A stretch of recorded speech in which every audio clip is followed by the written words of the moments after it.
Última Mirada.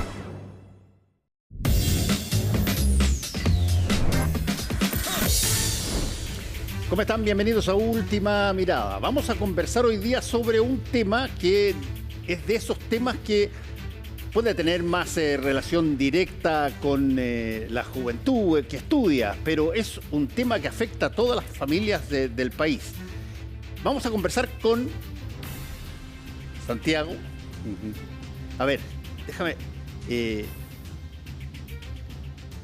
presentarte. Rector de la Universidad Central, presidente de la Corporación de las Universidades Privadas. Santiago González, muchas gracias por estar con nosotros. Gracias, Fernando, por la invitación. Un gusto estar acá con ustedes.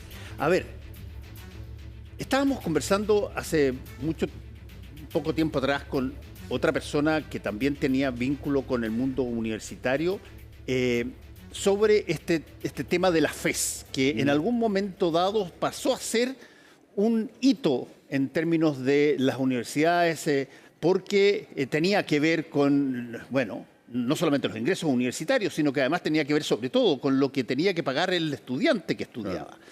¿Qué tanto ese tema de la FES tiene una vigencia? ¿Cuál es la vigencia económica de la FES hoy día? Bueno, yo diría que es un tema muy relevante, como tú acabas de decir, porque esto afecta a casi 1 millón de estudiantes en Chile y igual número de familias. Por lo tanto, tiene una repercusión nacional muy, muy significativa. Y tiene 3 aspectos que son muy relevantes que hay que abordar antes de aprobar este proyecto, que la verdad es que es un proyecto que se ha dilatado más de lo necesario.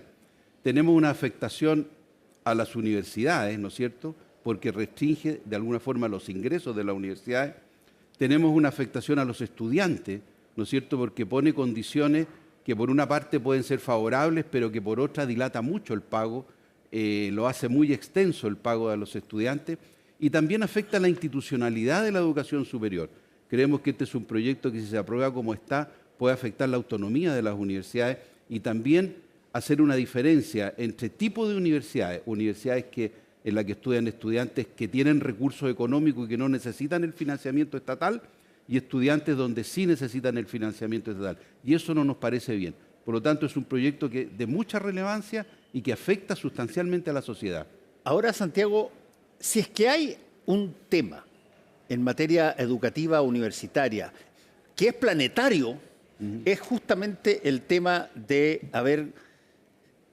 ¿paga el alumno o el Estado financia eso y después lo devuelve el alumno con los impuestos que paga cuando trabaja? Exacto. O se genera una situación de gratuidad, como hay en algunos países, justamente esperando que invierten de alguna manera, claro, en profesionalismo para que después esas personas, bueno, generen los ingresos que le permita al país crecer. ¿Cuál es la situación nuestra respecto de eso? Mira, yo coincido contigo que el Estado se tiene que preocupar de la educación superior, ¿no es cierto? Porque los jóvenes, cuando acceden a la educación superior, forman la masa crítica que necesita un país para desarrollarse. Nosotros tenemos un sistema mixto, que es bien especial, ¿eh?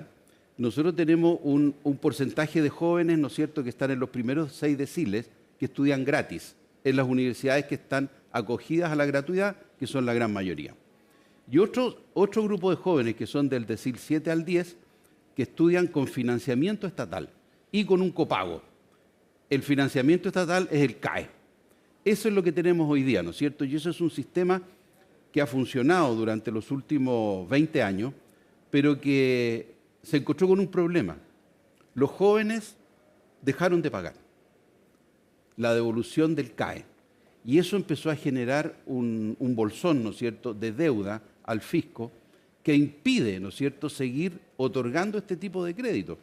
La banca, ¿no es cierto?, participaba de este sistema y eso generó un costo financiero y económico, claro, también para el fisco, que ha sido difícil de abordar. Por lo tanto, tenemos un problema con el CAE, que es el financiamiento de los jóvenes que no acceden a la gratuidad. A ver, perdón, déjame hacerte una pregunta ahí que tiene que ver con este hito de no pagar. ¿Había algún tipo de sanción por no pagar? Bueno, había sanciones, pero esas se fueron eliminando en el tiempo. Por ejemplo, los deudores CAE no pueden ser informados al sistema. ¿no es cierto?, como deudores. Y además, yo creo que hubo un elemento importante, que hay que decirlo porque son cosas de la realidad, es que el gobierno cuando asumió este gobierno, una de las banderas de lucha fue que iban a eliminar el CAE. Y eso yo diría que generó un incentivo en muchos jóvenes que estaban en problemas para pagar, para dejar de pagar. Dijeron, bueno, si nos van a condonar el crédito, ¿para qué seguimos pagando? Y eso elevó significativamente la morosidad del CAE. Y hoy día tenemos que los jóvenes que no terminaron la carrera, yo diría que casi el 80% está moroso. Y los que terminaron la carrera, que deberían haber pagado, eso tenemos un porcentaje significativo que supera el 50% de morosidad. Entonces, este proyecto de financiamiento de la educación superior, el gobierno debería haberlo abordado en dos etapas. La primera, resolvamos el problema de la morosidad, resolvamos el problema de los jóvenes que no pagan o que no pueden pagar. Ese es un tema.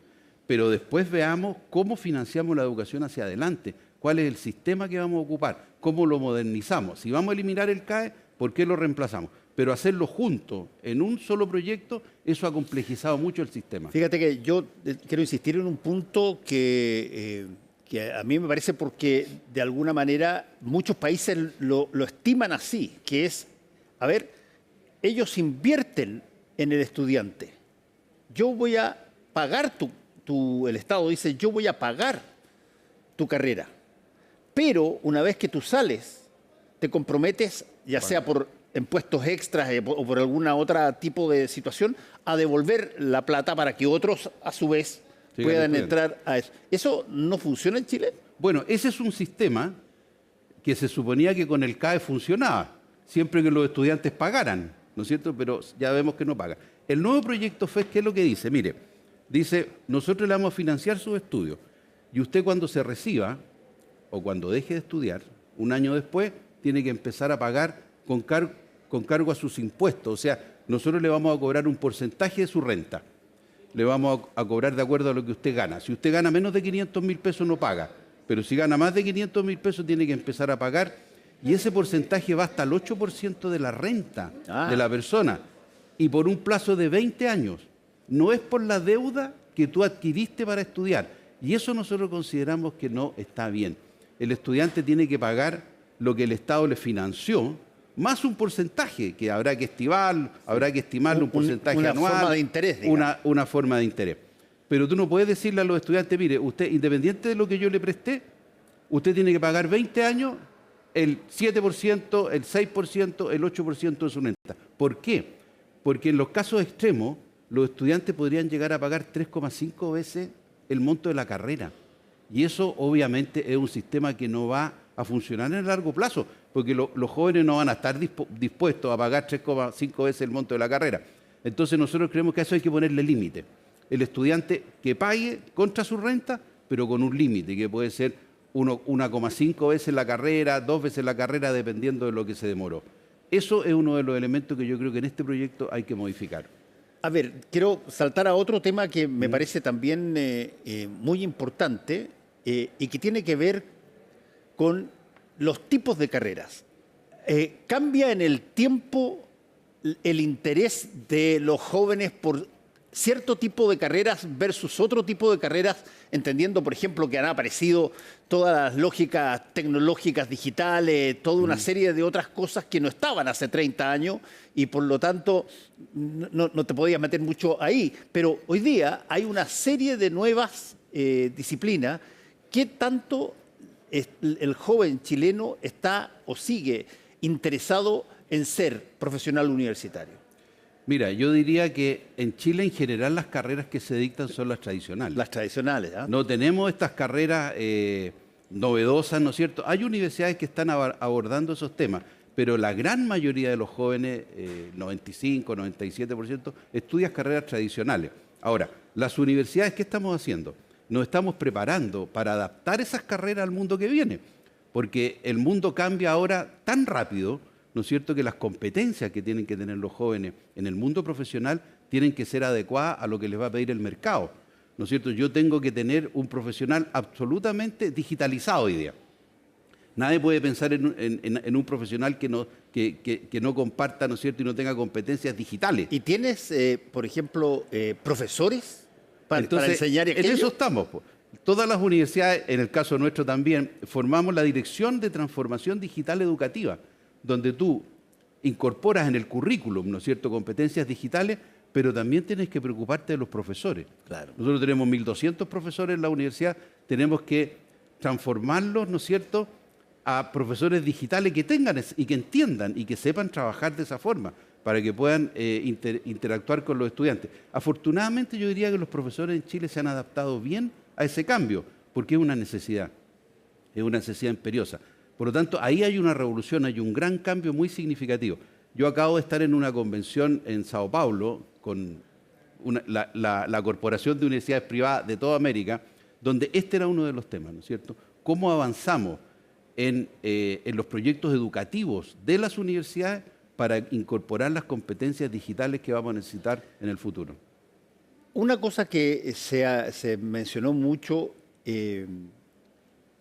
con el aumento tremendo que tuvo en un momento dado en Chile en las universidades privadas, era a ver cómo se podía evitar que se produjese una brecha económica entre las universidades del Estado, que recibían alumnos que no tenían muchos recursos sus familiares, y las universidades privadas que probablemente se pensaba iban a recibir a las personas que tienen mayor fortuna, etcétera, y por lo tanto se iba a producir una brecha en términos de génesis económica entre las universidades privadas y las universidades públicas. ¿Qué tanto eso Eso ocurrió exactamente al revés.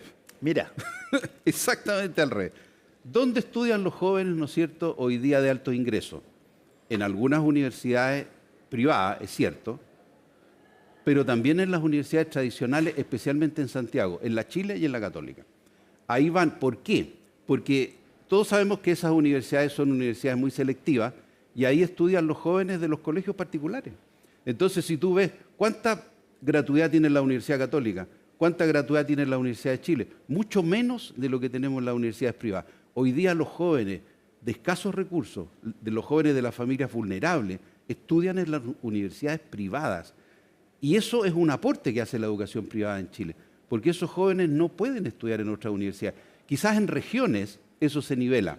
En regiones las universidades estatales y las tradicionales reciben muchos jóvenes más vulnerables, pero la gran masa de jóvenes vulnerables estudia en las universidades privadas y nosotros creemos que hacemos un aporte porque la movilidad social se da fundamentalmente con la educación superior y nosotros recibimos a esos jóvenes y eso es muy claro verlo. ¿Dónde están las universidades con más gratuidad? ¿Dónde van a estudiar los jóvenes del primero al sexto decil? En las universidades privadas, especialmente las de la CUP, las que tenemos nosotros, que son las universidades que atendemos a la clase media.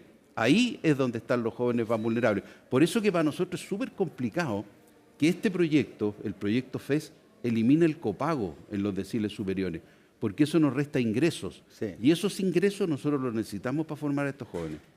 Una de las cosas que, fíjate, yo estudié en Estados Unidos y por lo tanto conozco bastante el sistema universitario allá, y una de las cosas que se presentan como un valor de una ciudad allá es tener universidad. No solamente las universidades grandes, sino que también las universidades más pequeñas, digamos. Es tener universidad. Acá tenemos 26 provincias nosotros, y la pregunta es, a ver, ¿creen ustedes que hay oferta suficiente en materia universitaria? Mira, yo creo que nosotros en eso tenemos un problema también. En Chile hay 18 universidades estatales, más o menos una por región. Hay universidades estatales que no sobreviven en el lugar donde están, porque no tienen masa crítica de estudiantes. Las universidades extremas, por ejemplo. Y esas universidades, ¿por qué sobreviven? ¿Por qué pueden seguir adelante? Cumplen una función, tenemos que reconocerlo, porque el Estado los apoya con recursos económicos. Y esos recursos económicos que los reciben las universidades estatales y las tradicionales, las antiguas, no los recibimos las privadas.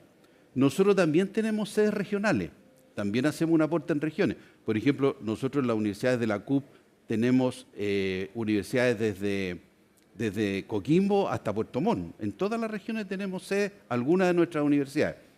Las universidades estatales también, Pero universidades como la de Aysén, por ejemplo, no resisten un desarrollo, ¿no es cierto?, si no tienen un aporte del Estado. Y ahí nosotros también creemos que hay una discriminación con las universidades privadas, porque nosotros, si bien cumplimos esa función social de estudiar, de formar a jóvenes de escasos recursos, lo hacemos en Santiago y en regiones, no recibimos aportes estatales. El Estado distribuye 500 millones de dólares anuales en aportes estatales a las universidades del CRUCH, digamos. Sí. Eso nosotros no lo recibimos. Y creemos, no nos oponemos a que ellos lo reciban, porque yo creo que ellos hacen buen uso de esos recursos. Pero eso también debería ser un apoyo a las universidades estatales. Fíjate que el estudio que está haciendo la Fiscalía Nacional Económica, un preestudio que acaba de publicar, hace referencia a eso. Dice: los recursos por aportes fiscales directos que se entregan a las universidades del Estado deberían entregarse conforme a algunos indicadores, ¿no es cierto?, o académicos o de gestión. No se les puede pasar los recursos por el hecho de que son solamente universidades del CRUCH, sino que tiene que haber una evaluación. Y eso nosotros creemos que está bien. Eso Ahora, tiene que hacerse así. Santiago, ¿hay alguna manera objetiva, porque subjetivas hay muchas, pero hay alguna manera objetiva para evaluar la calidad de una universidad? No, sin duda. ¿Cómo se mide eso? Mira, nosotros en Chile somos el país que tiene el mejor sistema de aseguramiento de la calidad probablemente de toda Latinoamérica. Es un sistema formal, riguroso, extremadamente riguroso, un poquito más de lo que nosotros quisiéramos de repente, que está organizado por la Comisión Nacional de Acreditación, que es un organismo autónomo, independiente, ¿no es cierto?, que se financia con recursos públicos, pero que mide la calidad de las universidades en base a criterios y estándares. Y cuando uno se compara con universidades, ¿no es cierto?, de otros países de América Latina, ve que el sistema nuestro es un sistema riguroso y es un sistema respetado, y que todas las universidades, ¿no es cierto?, porque además es obligatorio para poder funcionar, y todas las universidades estamos, ¿no es cierto?, sometidas a este sistema, y las universidades se acreditan por 3, 4, 5, 6 o 7 años. Y eso de alguna forma mide la complejidad de la universidad. Por lo tanto, desde ese punto de vista, yo diría que la fe pública está garantizada por la Comisión Nacional de Acreditación. O sea, si una persona dice: mire, esta universidad es una universidad de excelencia, nosotros sabemos que es de excelencia. Si es una universidad de formación inicial, también. Y las personas tendrán que elegir dónde quieren estudiar. Pero eso es una de las cosas positivas que tenemos nosotros en Chile, en la Comisión Nacional de Acreditación, que, como te digo, es un sistema riguroso, obligatorio, pero que todos nos sometemos a él con mucha disciplina. Ahora, hay cosas, por ejemplo, en otros países que son un estándar. Por ejemplo, te voy a poner un ejemplo que yo conozco bastante bien. En Estados Unidos, por ejemplo, tú, para hacer clases en una universidad, el 90% de las universidades te exigen doctorado. ¿Cuál es la exigencia que tiene las universidades chilenas para un profesor universitario? Mira, el aseguramiento de la calidad establece criterios y estándares también en ese aspecto para calificar a la universidad, si es una universidad de formación inicial, avanzado, de excelencia. Por lo tanto, eso es un aspecto que se considera. Cuando tú presentas tus informes, ¿no es cierto?, a la Comisión Nacional de Acreditación, tienes que decir cuántos doctores por alumnos tienes, ¿no es cierto?, cuántos alumnos tienes con magíster. Hay un estándar que se evalúa. ¿Cuántos doctorados tienes? ¿Cuántos doctorados están acreditados? Ahora, las universidades no tienen la obligación de tener una cierta cantidad de doctores, depende del nivel al que quieren llegar. Lo que sí yo te diría que hay un estándar. Hoy día en Chile todos los profesores universitarios tienen magíster, a lo menos magíster.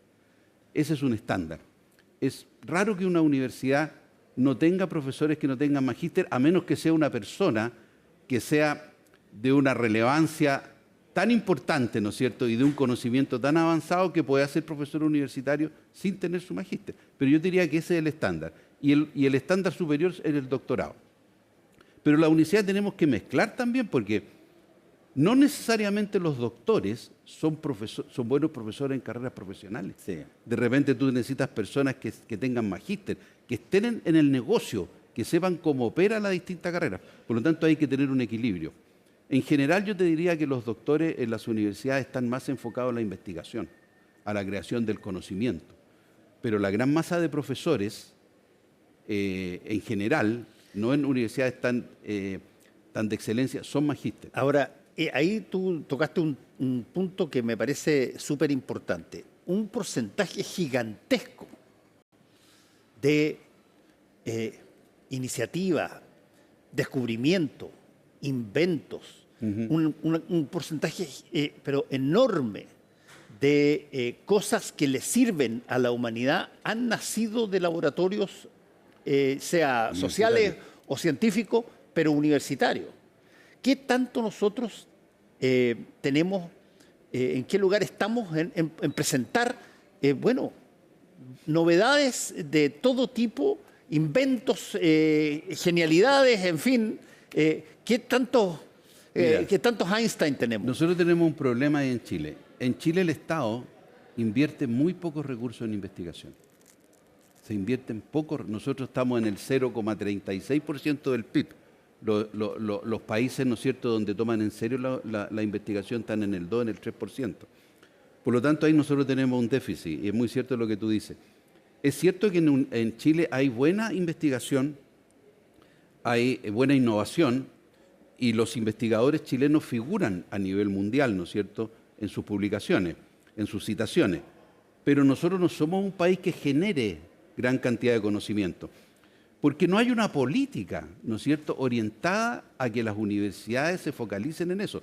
En Estados Unidos, después de la Primera Guerra Mundial, los americanos dijeron, mire, aquí tenemos que hacer investigación y desarrollo, y vamos a crear universidades que solo se van a dedicar a investigar.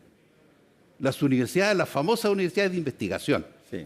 Y esas universidades se dedicaron a investigar y a inventar lo que tú dices, todo lo que se inventó después de la Segunda Guerra Mundial, en computación, en informática, en energía atómica, energía nuclear, pero eran universidades dedicadas a la investigación, con fuertes recursos del Estado. Bueno, eso en Chile no existe. Las universidades se tienen que arreglar como pueden para poder investigar, postulando a proyectos de investigación, ¿no es cierto?, concursos que abre el Estado. Ahí nosotros tenemos que cambiar. Tenemos que tener una política que fortalezca la investigación, porque es lógico, un país se va desarrollando en la medida que va generando conocimiento. Si tú no generas conocimiento, ese conocimiento lo tienes que comprar. Y eso, claro, va en desmedro del desarrollo del país. Rector González, muchas gracias por haber estado con nosotros hoy día aquí en Última Mirada, en un tema que es base porque aquí básicamente, así como pasa también con la edad, va aledaña a eso, va la formación. En términos de conocimiento, en términos de sabiduría, como le decían los antiguos filósofos, y un país que tiene la capacidad de generar alumnos que tienen todo el recorrido desde la básica hasta la universitaria, probablemente es un país que va a generar más beneficio que uno que no lo tiene. Y gracias por darnos la oportunidad, Fernando, porque el tema de la educación y por el espacio es un tema fundamental para el desarrollo de un país. Si nosotros no tenemos buena educación, si nosotros no formamos bien a nuestros jóvenes, si no hacemos investigación, vamos a siempre ser un país mediocre. Sí. Esa es la única forma que podemos salir adelante, invirtiendo en educación. Por eso que es importante estos espacios donde uno pueda expresarse sobre esto. Santiago González, rector de la Universidad Central, muchas gracias por haber estado con nosotros hoy día en Última Mirada. Muchas gracias a ustedes por su sintonía. Nos encontramos mañana.